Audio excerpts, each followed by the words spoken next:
News channel सत्य का समर्थन, मैं रोहित परियार के साथ आज रुक करते हैं आज की ताजा खबरों की।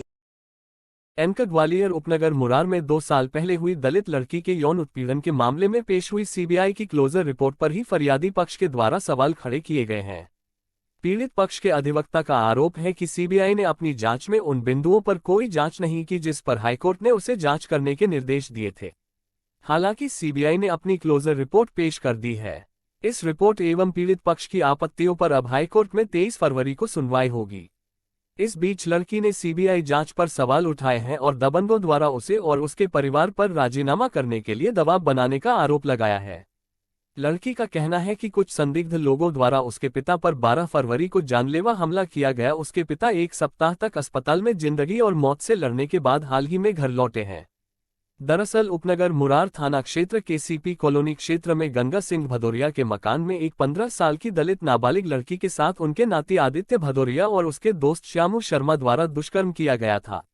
इस मामले में लड़की और उसके पिता ने मुरार थाने में शिकायत दर्ज कराने की कोशिश की थी, लेकिन पुलिस ने शिकायत दर्ज न करते हुए उल्टे लड़की और उसके परिवार को ही रात भर थाने में बंधक बनाकर रखा, जहां लड़की और उसके पिता के साथ जमकर मारपीट की गई। यह मामला उस समय सुर्खियों में आया जब किसी तरह लड़की ने अपने साथ हुई घटना को लेकर वरिष्ठ अधिकारियों और सीएम हेल्पलाइन में शिकायत की। इसके बाद पुलिस ने आनन फानन में लड़की के बयान दर्ज किए।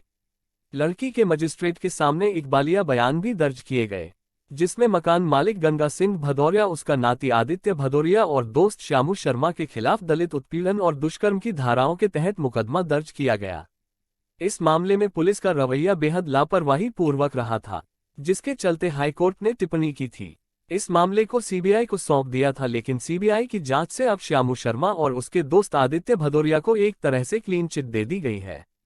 इस पर पीड़ित पक्ष के अधिवक्ता ने सवाल उठाए हैं। उनका कहना है कि मजिस्ट्रेट के बयान पर सीबीआई ने कोई जांच पड़ताल नहीं की।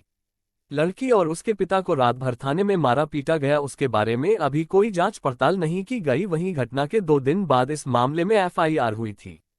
खास बात यह है कि पुलिस की संदिग्ध भूमिका पर हाईकोर्ट ने कड़ा रुख अख्तियार किया था और इस मामले से जुड़े 7 पुलिस अफसरों को ग्वालियर चंबल संभाग से जांच पूरी होने तक दूर रखने के निर्देश दिए थे। इनमें additional SP, CSP, 2 inspector, 2 sub inspector, 1 पुलिसकर्मी आदि शामिल थे। बाइट अनिल मिश्रा, पीड़ित पक्ष के अधिवक्ता। सीबीआई ने जांच छोड़ने वाले बिंदु सबसे पहले तो इसी बात पर जांच छोड़ी है कि न्यायालय के समक्ष जो 164 का बयान हुआ उसे सीबीआई ने कहीं भी किसी भी दशा में देखा ही नहीं और सीधे सीधे ये कह दिया कि ये तो साहब हुआ ज़रूर है उसके साथ इंटरकोर्स, लेकिन वो रेप नहीं है, वो प्लांटेड था। दूसरी चीज़ सीबीआई ने ये कही कि इसमें जो कोई और मुलजिम थे जिनका कोई नॉलेज ही नहीं है, ना लड़की जानती, ना लड़के के घर वाले जानते, ना कोई जानता, उनके द्वारा करवाया गया है। तीसरी चीज़ सीबीआई ने ये कही कि साहब उसका डीएनए ज़रूर मैच हो रहा है, लेकिन फिर भी वो मुलजिम की श्रेणी में नहीं है। जो कोर्ट न्यायालय ने कहा कि गंगा सिंह भदौरिया ने जो कंडक्ट था, उसने गाली गलौज की लड़की के साथ, थाने में अभद्र व्यवहार हुआ उसके साथ, उसकी मारपीट हुई, उसके बारे में कोई इन्वेस्टिगेशन नहीं है कहीं भी दूर दूर तक। एफआईआर में करने में इतना डिले क्यों किया, उसके बाद फिर कोई इन्वेस्टिगेशन नहीं किया है। कोई सीडीआर, कोई टेलीफोन डिटेल्स जो एक दूसरे को किए मुलजिमों ने और पुलिस वालों ने, वो भी उनके सीज नहीं किए। लड़की को कहाँ कहाँ डराया धमकाया गया, वो भी कोई सीज नहीं हुआ रिकॉर्ड।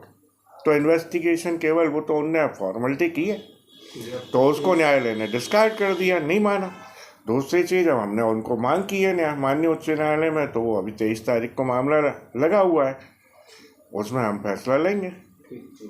हमारे साथ वो जो सीबीआई ने क्लीन चिट दे दी है आपके साथ दुष्कर्म करने वालों को, उस पर क्या कहना है? मेरा सर यही कहना है कि अब मेरे साथ जो दुर्घटना हुई थी उसके बारे में मुझसे जो भी सवाल किए थे, लेकिन आज तक मतलब मुझे कुछ नहीं हुआ और उन लोगों ने अभी मेरे ऊपर कोई सब वो भी नहीं किया और जिसका जो आरोपी है उस पर भी कोई सख्त कोई कार्रवाई नहीं करवाई। यही कहना है मेरा कहना यही है कि सीबीआई के अधिकारियों ने आपसे कोई संपर्क साधा, आपसे जो आपके साथ घटना हुई थी उसके बारे में जानकारी ली? जानकारी लेने के बाद उन्होंने बोला कि मतलब उन्होंने मेरे कथन जो भी लिए थे जो भी मुझसे पूछा मैंने उनसे बताया था, मगर उन्होंने बोला कि हम मतलब हम जो भी है आपको सही बताएंगे। लेकिन आज तक उन्होंने कभी हम लोगों से कभी ये नहीं कहा कि मतलब ऐसा हम करवाएंगे। नहीं, सीबीआई ने जो रिपोर्ट हाईकोर्ट में पेश की है उसमें तो उनको क्लीन चिट दे दी है। आप कहीं कोई मुंह बोले भाई से आपके संबंध बता नहीं, वो मेरा मुंह बोला भाई है, ऐसा कुछ भी नहीं है सर। वो जो लोगों ने उन्होंने जो बोलना था उन्होंने पेश कर दिया है। वो मेरा मुंह बोला भाई है और कुछ भी नहीं है सर, मेरा यही कहना है उस पर। आपके पिताजी पे भी हमला हुआ है, किन लोगों ने किया है? मेरे पिताजी पे पहले 8-10 दिन पहले फ़ोन आ रहे थे मेरे पापा पे, ये कर लो तुम, वो कर लो, पता नहीं धमकियाँ भी दे रहे थे कई लोग तो राजीनामा करने की। और उस दिन क्या ना पापा ने मना कर दी है। उस दिन क्या है 12 तारीख को 7 बजे, सही फिक्स टाइम नहीं है, 7 बजे का मैं आपको बताती हूँ। तो 7 बजे मैंने गली में कई लोग 3-4 लोग आए थे। उन्होंने पूछा बेटा आपके पापा कहाँ पर है? तो मैंने बोला, मैंने कि सर, मैंने भैया आप तो यहाँ पर पापा नहीं हैं, आप यहाँ तो मैंने इतना बोल के वो वहाँ से निकल गए। तो उसके बाद मुझे पता चला कि वहाँ से मेरे पापा बेहोश पर हो गए हैं। तो मतलब गांव से थोड़ी दूर बेहोश हो गए हैं। तब हमें पता चला कि पापा पे किसी ने गोलियां चला दी हैं। किसी का मतलब जिसका भी फ़ोन आ रहा था, मैं तो सब डायरेक्ट नाम लेती हूँ उसी का, जिसका फ़ोन आ रहा उनकी कोई दिक्कत नहीं थी। क्या कौन के फ़ोन आ रहे? अभय सेंगर, कमल भदौरिया और गजेंद्र सिकरवार। आप क्या कहना है आपका कोर्ट की जो जांच है? मेरा यही कहना है सर कि उनके खिलाफ वारंट तो निकल गए, लेकिन उनको आज तक किसी ने गिरफ्तार नहीं किया। क्यों नहीं किया?